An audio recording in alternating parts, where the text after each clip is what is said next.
Hello दोस्तों, आब series की दूसरी मुलाकात में पहला शब्द है आब तेग।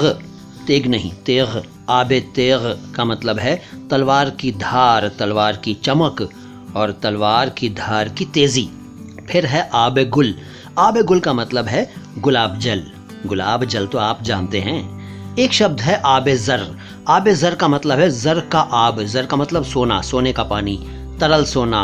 केसरिया रंग की शराब को भी आब ज़र कहते हैं। आब ज़र, जर नहीं ज़र, आब ज़र, आब ज़र।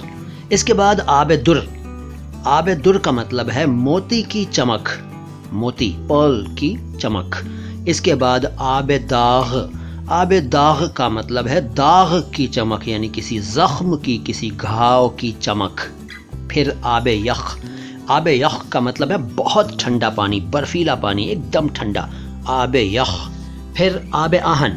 आब आहन कहते हैं तलवार की धार को चमकीला बनाने वाले एक केमिकल को। आब आहन। इसको आबे मत बोलिए, ये जो आब वाले शब्द बता रहा हूँ इनको आबे मत बोला करिए। बे लंबा नहीं है, छोटा सा है, बे। आब, आब आहन, आब यख, आब दाग, आब दुर, आब ज़र, आब गुल, आब जू वगैरह। आब आहन बता दिया मैंने। इसके आगे अगली मुलाकात में। सलाम हिंदुस्तान।